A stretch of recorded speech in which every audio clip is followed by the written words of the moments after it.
मेरी प्यारी बहनों नमस्कार। आज मैं आपको सावन मास आ रहा है तो शिव पुराण सुनाना चाहती हूँ। शिव पुराण का पहला अध्याय है। ओम नमः शिवाय, ओम नमः शिवाय, हर हर भोले नमः शिवाय। ओम नमः शिवाय, ओम नमः शिवाय, हर हर भोले नमः शिवाय। बोलो शंकर भगवान की जय, उमापति महादेव की जय। पहला अध्याय। एक समय की कथा है कि भगवान की श्री वेद व्यास जी महाराज के योग्य शिष्य परम पौराणिक से सूत जी गंगा जी और कालिंदी के संगम पर परम पावन प्रयाग में भगवान शंकर की तपस्या कर रहे थे कि वहां पर महर्षि शौनक बहुत से ऋषियों के साथ पधारे और श्री सूत जी भगवत भजन में लीन देखकर अत्यंत प्रसन्न हुए और हाथ जोड़कर उनसे प्रार्थना की, हे प्रभु, हम लोग संसार सागर में डूब रहे हैं और हमें किनारा नहीं दिखाई देता। सौभाग्यवश हम आज इधर आपके चरणों के दर्शनों के लिए आ निकले हैं। अब आप हमें लोगों पर दया करके हमें अथाह सागर से निकालिए और हमें ज्ञान गंगा में स्नान करवाकर एवं बुद्धि प्रदान कीजिए। प्रभु, समय अति भयंकर है और आगे इससे भी भयंकर आने वाला है। हे मनुष्य, जान पड़ता है कि आने वाले समय में प्राणी वीर पापी होंगे, अपने सनातन धर्म को छोड़कर निंदित धर्मों को अपनाकर एकदम निंदा के पात्र बन जाएंगे।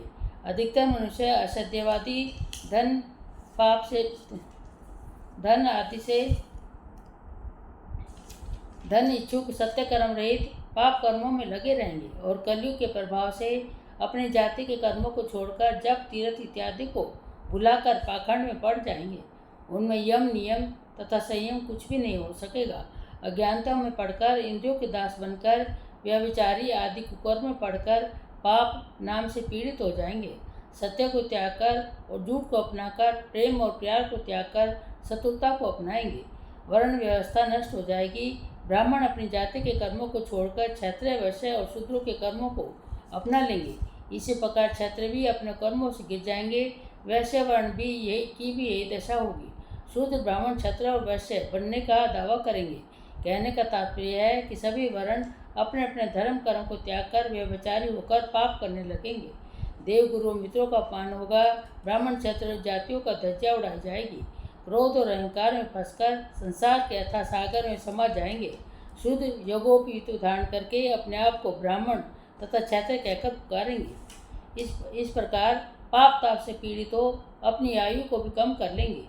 स्थान स्थान पर शूद्र देव मंदिर प्रतिष्ठित होने के लिए प्रयत्न करेंगे। ब्राह्मण मांस व नदियों का उपयोग करने लगेंगे। क्षत्रिय वेश्यगामी, कुसंगी और पाप प्राण बन जाएंगे। वैश्य व्यापार द्वारा अधर्म करने लगेंगे। ब्राह्मण क्षत्रियों की निंदा करके पुरुष अन्य स्त्रियों को और स्त्रियां अन्य पुरुषों को कुदृष्टि से देखेंगी। वैश्याय सतवंती नारियों की निंदा करके अपने आप को कुलवंती बताएंगी।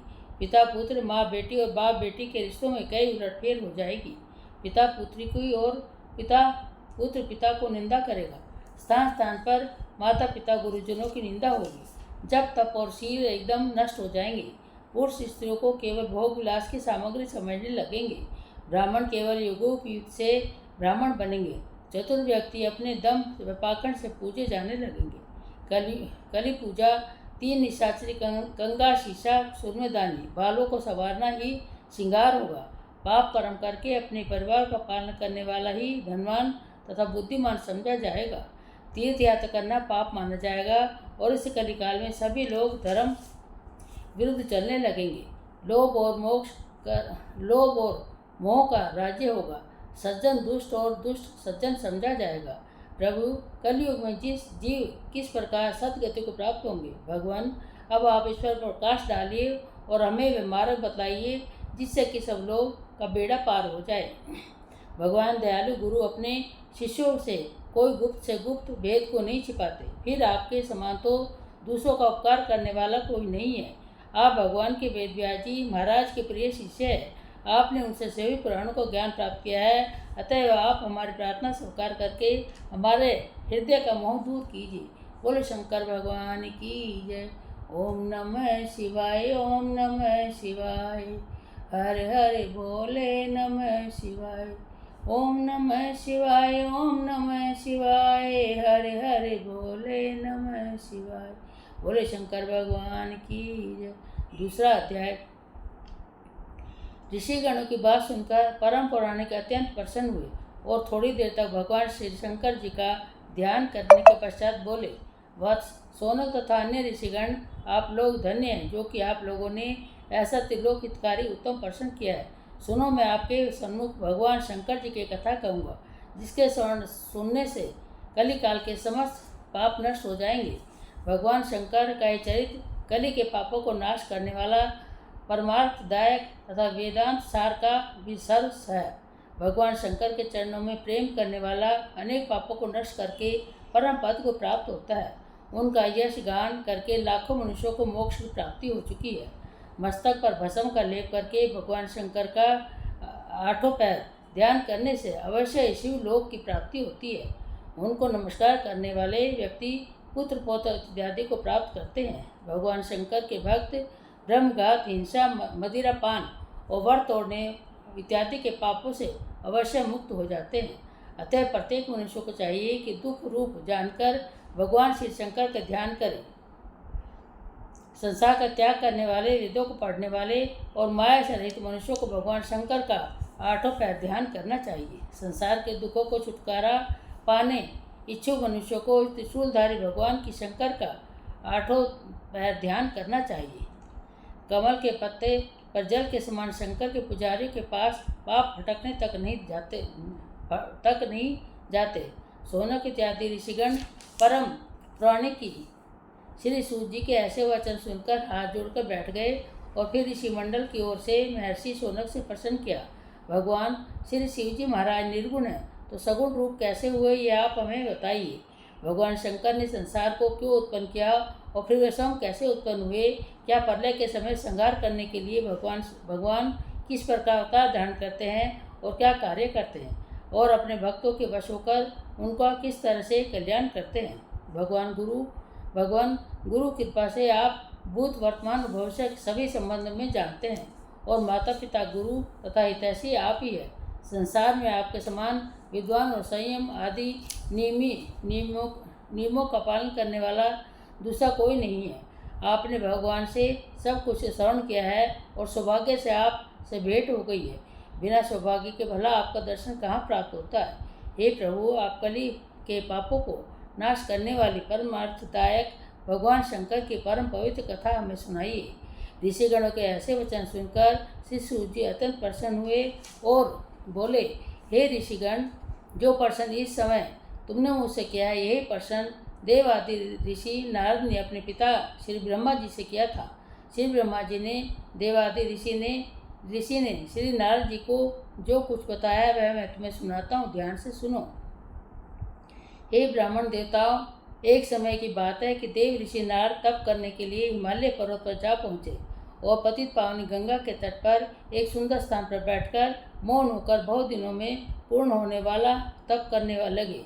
देव ऋषि नारद जी के उस तप को देखकर इंद्र भयभीत हो गए और उन्होंने सोचा कि शायद देव ऋषि नारद उनके राज्य का हथियाने के लिए तप कर रहे हैं।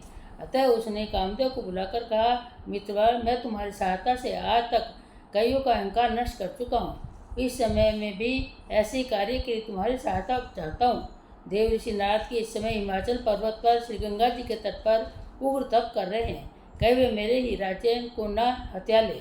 अतः तुरंत ही हिमाचल पर पहुंचकर उनका तप खंडित कर दो। देवराज इंद्र की बात सुनकर कामदेव ने अपनी सेना के साथ लिया और उस स्थान के लिए रवाना हो गया जहाँ पर देव ऋषि नारद तपस्या कर रहे थे। कामदेव ने वहाँ पहुंचकर अपनी माया द्वारा सुंदर बगीचों की रचना की। शीतल मंद सुगंध मल्य पवन चलने लगी। कोकिल इत्यादि पक्षी मीठी मीठी बोलियाँ बोलने लगे।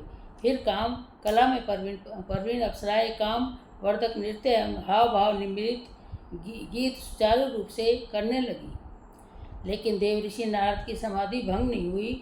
इसमें देव ऋषि भी श्री नारद जी को कोई बड़ाई न थी, क्योंकि उस स्थान पर इससे पूर्व भगवान श्री शंकर जी ने उग्र तप कर चुके थे।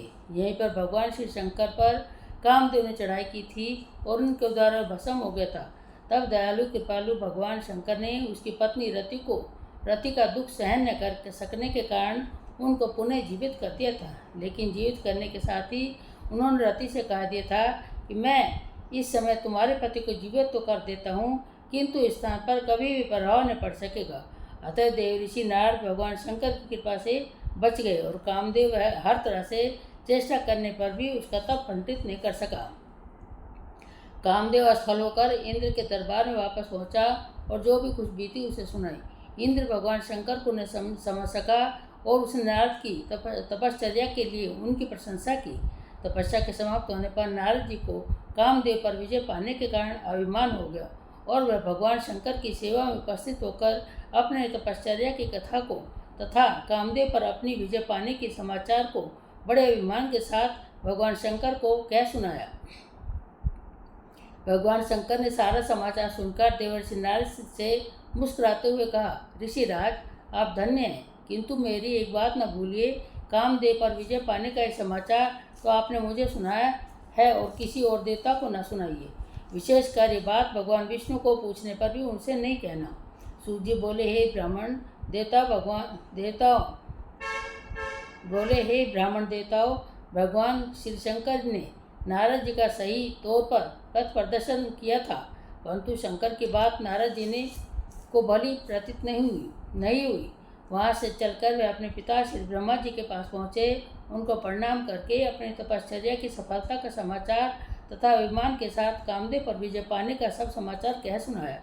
ब्रह्मा जी ने भगवान श्री शंकर का ध्यान किया और असल मामला क्या है ये सब जान गए। ब्रह्मा जी ने भी उनको यह वृत्तांत अन्य देवताओं को सुनाने के लिए मना किया और भगवान श्री विष्णु जी से कहने के लिए भगवान श्री शंकर के सम्मान ही मना किया, परंतु श्री नारद जी के मन में अहंकार उत्पन्न हो चुका था, इसलिए उनको श्री ब्रह्मा जी की बात भी अच्छी नहीं लगी और वह वहाँ से चलकर श्री विष्णु लोक में पहुँचे। भगवान श्री हरि ने उनका आदर सत्कार करके उनका कुशल मंगल पूछा। इस पर नारद जी ने विष्णु के सामने अपनी तपश्चर्या में सफलता पाने और कामदेव पर विजय पाने का समाचार बड़े अभिमान के साथ कहा। नारद जी की बात सुनकर भगवान श्री विष्णु मुस्कुरा कर कहने लगे, भगवान शंकर की मोहिनी माया परम धन्य है। आप तो ब्रह्मचारी है, भला कामदेव आपका क्या बिगाड़ सकता है। भगवान श्री विष्णु की बात सुनकर नारद जी बोले, प्रभु यह सब आपकी कृपा का ही फल है। इतना कहकर देव ऋषि नारद वहाँ से चल दिए। उसी समय भगवान शंकर की माया ने उनका मार्ग में एक बड़ा सुंदर नगर रच दिया। उस नगर के राजा का नाम था शीलनिधि, जिसकी पुत्री का नाम विश्वमोहिनी था, जो कि रूप और गुणों की खान थी। जहाँ कहीं भी अपनी इच्छा से घूमने वाले देव ऋषि नारद जब उस महानगर में पहुँचे तो मालूम हुआ कि आज महाराजा शीलनिधि ने अपनी राजकुमारी विश्वमोहिनी का स्वयंवर रचा रखा है और वहाँ पर उस दिन संसार के कोने कोने से राजा महाराजा आए हुए हैं। उस नगर में पहुंचकर जब देव ऋषि नारद ने स्वयंवर का समाचार सुना तो वह भी राजा के महल में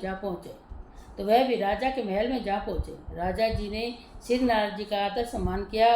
राजा ने अपने सिंहासन पर से उठकर नतमस्तक होकर प्रणाम किया और अपने सिंहासन पर उनको बैठाया।